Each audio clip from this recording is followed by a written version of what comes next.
तो जितने भी हम लोगों के शुभचिंतक हैं, इस क्षेत्र के जानकार हैं, उन्होंने कहा कि हम लोग तो इस मंदिर की तरफ ताकते भी नहीं हैं। बड़ी अशुभ है, एक भ्रांति है कि मंदिर बनना शुरू हुआ और कंपनी की आर्थिक हालत ख़राब हुई। आज कंपनी दिवालिया होकर ख़त्म हो गई। आधा दर्जन सक्षम लोगों ने कोशिश किया कि हम मंदिर को ठीक कराएं, तो किसी की का व्यापार का नुकसान हो गया, किसी के घर में मौत हो गई, जन धन दोनों की हानि हुई। इसलिए कोई इधर देखता नहीं है। मेरे मन में लगा, मैंने कई लोगों से विचार किया, अंत में ईश्वर से प्रार्थना करके हुआ कि चलिए हम लोग ये सब खतरा मोल लेंगे। मैंने तय किया यहाँ आने का, आने से लोग कतरा रहे थे। मैंने नवरात्र शुरू हुआ तो तय किया कि 51 पंडित लोगों को बुलाकर यहाँ शंख बजवाएंगे कि जो प्रतिकूल शक्तियाँ हैं यहाँ आत्मानुकूल हो जाए, यहाँ से चली जाएं। तो अब ये मंदिर में हम लोगों ने कई तरह से अनुष्ठान भी किया, रुद्राभिषेक भी हुआ, अष्टयाम भी हुआ। आज से यहाँ पर पंचमुखी हनुमत कवच स्तोत्र का पाठ हो रहा है और श्री राम रक्षा स्तोत्र का पाठ यहाँ हो रहा है। इस मंदिर में लोग आते तो हैं कि लक्ष्मी नारायण जी का बिरला मंदिर है, मगर प्रतिमा कहीं कोई है नहीं। तो हम लोग उस दिन जो मिट्टी से बनी हुई प्रतिमा होती है, जैसे सरस्वती पूजा में, दुर्गा पूजा में बनता है, वैसी प्रतिमा हम लोग यहाँ लाएंगे, स्थापित करेंगे मंत्रोच्चार के द्वारा उसको, और तब तक उसकी पूजा होते रहेगी जब तक कि जो गर्भगृह है वहाँ पर धातु की या संगमरमर की श्री लक्ष्मी नारायण की प्रतिमा बैठ नहीं जाती है, उनकी प्राण प्रतिष्ठा नहीं हो जाती है। जैसे ही गर्भगृह में प्राण प्रतिष्ठा होगी श्री लक्ष्मी नारायण जी की, तो उस दिन हम लोग इस प्रतिमा का विसर्जन कर देंगे। जमशेदपुर के लिए बहुत ही गौरवान्वित और ऐतिहासिक है।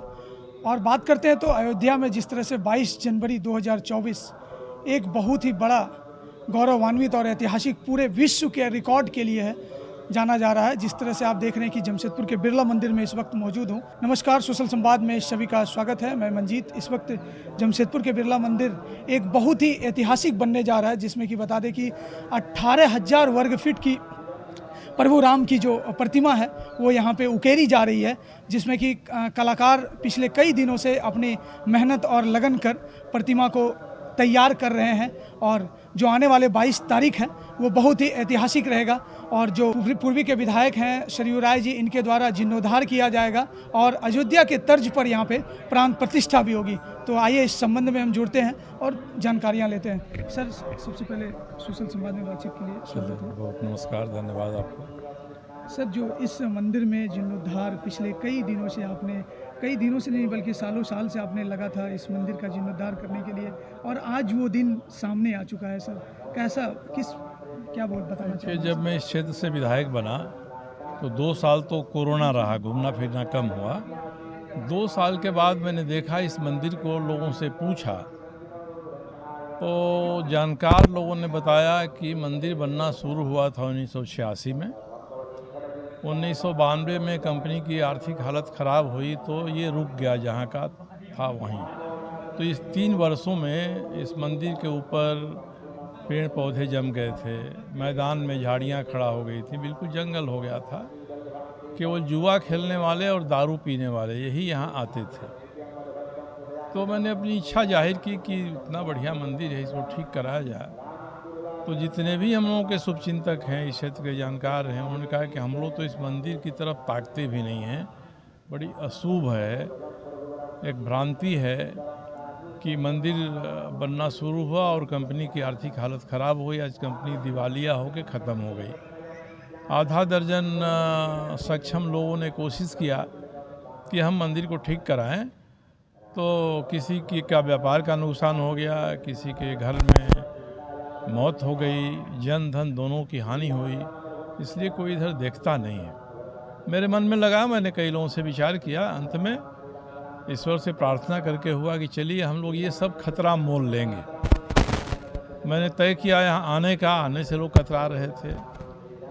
मैंने नवरात्र शुरू हुआ तो तय किया कि 51 पंडित लोगों को बुलाकर यहाँ शंख बजवाएंगे कि जो प्रतिकूल शक्तियाँ हैं यहाँ आत्मानुकूल हो जाए, यहाँ से चली जाएं। पंडित आए, शंख बजाए, मगर मानिंद लोगों में से कोई भी नारियल तक फोड़ने के लिए तैयार नहीं हुआ।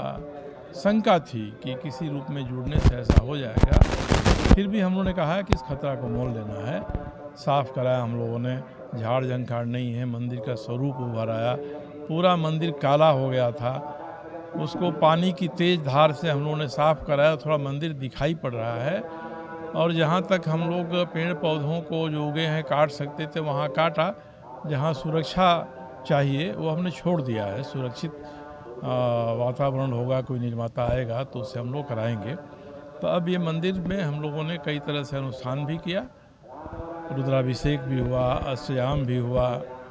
आज से यहाँ पर पंचमुखी हनुमत कवच स्तोत्र का पाठ हो रहा है और श्री राम रक्षा स्तोत्र का पाठ यहाँ हो रहा है। 22 तक पाठ लगातार चलेगा। हम लोग चाह रहे हैं कि जो भी बाधाएं हैं प्रभु श्री राम और हनुमान जी इसको दूर करें। इसी बीच में यहाँ के एक नौजवान कलाकार हैं विवेक मिश्र, उनसे मेरा परिचय हुआ था जब उन्होंने विष्णुपुर राम मंदिर में 3000 वर्ग फीट की भगवान राम की रंगोली बनाई थी, मुझे उद्घाटन के लिए बुलाया था। वे यहाँ आए और वे कहने लगे कि हमको टाटा स्टील से या टेल्को से उनका कोई स्टेडियम दिलवा दीजिए। मैं 22 जनवरी को रामलला की प्राण प्रतिष्ठा के अवसर पर विश्व की सबसे बड़ी रंगोली बनाना चाहता हूँ जो कम से कम 18,000 वर्ग फीट में हो। मैंने उनसे कहा कि यह स्थान देख लीजिए। उन्होंने नापा, उतनी जगह पर्याप्त थी। उनके अनुसार उन्होंने इसकी सफाई करा दी, बराबर करा दिया, मरम्मत करा दिया। और मुझे भी अच्छा लगा कि एक नौजवान की प्रतिभा उभर कर सामने आएगी, तो जो भी उन्होंने अपनी ज़रूरतें कहीं हम लोगों ने सबको पूरा किया। इसलिए एक नौजवान कलाकार, नवोदित कलाकार इतना परिश्रम कर रहा है, रंगोली अकेले बना रहा है, कोई टीम नहीं बना रही है, केवल एक सहायक है जो रंग उठाकर इनके पास तक पहुंचा देता है।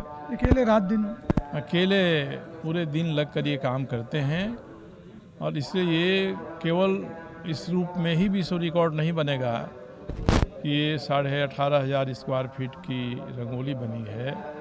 इसके पहले की रंगोली का रिकॉर्ड है 14,000 स्क्वायर फीट का, जिसको इंदौर की श्रीमती शिखा शर्मा ने बनाया है। और वो रंगोली बनी है आज के प्रधानमंत्री माननीय नरेंद्र मोदी की।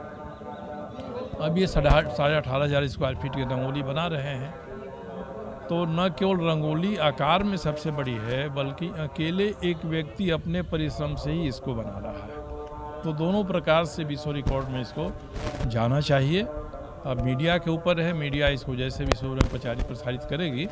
तो विश्व रिकॉर्ड वाले संपर्क कर रहे हैं कि हमारे विश्व रिकॉर्ड में आप शामिल हुए। सर 22 तारीख को जो दीपक जलेंगे, कितने दीपक और जो विद्युत सज्जा की जाएगी 11,000 दीपक जलेंगे? वैसे भी हमारे प्रधानमंत्री जी ने आह्वान किया है कि उस दिन लोग अपने घरों पर, सार्वजनिक स्थलों पर दिए जलाएं। हम लोग मिट्टी के दिए जलाएंगे इस मंदिर परिसर में। इसका नाम हम लोगों ने अब श्री लक्ष्मी नारायण मंदिर रखा है और लक्ष्मी नारायण मंदिर जीर्णोद्धार समिति हम बनाने जा रहे हैं। तो उसी समिति की ओर से ये 11,000 दिए जलेंगे, शाम को पटाखे फोड़ेंगे लोग और एक भजन का कार्यक्रम है 2-3 घंटा शाम को भजन का कार्यक्रम चलेगा। रंगोली विशेष आकर्षण है, इस रंगोली का उद्घाटन उस दिन हो जाएगा। उसके साथ ही इस मंदिर में लोग आते तो हैं कि लक्ष्मी नारायण जी का बिरला मंदिर है, मगर प्रतिमा कहीं कोई है नहीं। तो हम लोग उस दिन जो मिट्टी से बनी हुई प्रतिमा होती है, जैसे सरस्वती पूजा में, दुर्गा पूजा में बनता है, वैसी प्रतिमा हम लोग यहाँ लाएंगे, स्थापित करेंगे मंत्रोच्चार के द्वारा उसको। और तब तक उसकी पूजा होते रहेगी जब तक कि जो गर्भगृह है वहाँ पर धातु की या संगमरमर की श्री लक्ष्मी नारायण की प्रतिमा बैठ नहीं जाती है, उनकी प्राण प्रतिष्ठा नहीं हो जाती है। जैसे ही गर्भगृह में प्राण प्रतिष्ठा होगी श्री लक्ष्मी नारायण जी की, तो उस दिन हम लोग इस प्रतिमा का विसर्जन कर देंगे। मगर उसका एक ये भी महत्व है उस दिन का कि जिस दिन रामलला की प्राण प्रतिष्ठा हो रही है, उस दिन हम लोग यहाँ भी श्री लक्ष्मी नारायण की प्रतिमा की पूजा आरंभ कर रहे हैं। सर 22 तारीख को और भी क्या कार्यक्रम कुछ आयोजित रहेंगे सर, जो कि लोगों को भी काफ़ी दिन से, सर्ववासियों को इंतज़ार है, क्योंकि जब मंदिर में मूर्तियां नहीं है तब लोग आ रहे हैं तादाद में, हज़ारों की संख्या में। और जब 22 तारीख को जब लक्ष्मी नारायण की प्रतिमा यहाँ पे स्थापित हो जाएगी तो कैसा लोगों को एक मैसेज जाएगा तो सर? देखिए, हम लोग प्रयास करेंगे कि जब लोग आने लगेंगे तो जन सुविधाओं की हम व्यवस्था करें। इसके पीछे भी 2 छोटे मंदिर हैं, वहाँ भी जो योग्य देवी देवता होंगे उनका विग्रह हम लोग स्थापित करेंगे। वहाँ तक जाने का स्थान कर रहे हैं। एक यहाँ तालाब बनाया है छठ के लिए, बोरिंग हम लोगों ने करा दिया है। टाटा स्टील से आग्रह किया है कि कम से कम हमको आप अस्थायी बिजली दे दीजिए। वो तैयार हो गए हैं, उनकी बिजली पानी आ जाती है तो सारी सुविधाएं बन जाएंगी। और हम लोगों ने 2 लोगों को दिया है लैंडस्केप बनाने का। एक तो यहाँ के नलिन गोयल हैं, उनको दिया है, और एक आए थे टेल्को में काम करते हैं। जो नया हमारा संसद बना है उस नई संसद में के लैंडस्केपिंग की टीम में वो भी शामिल रहे हैं।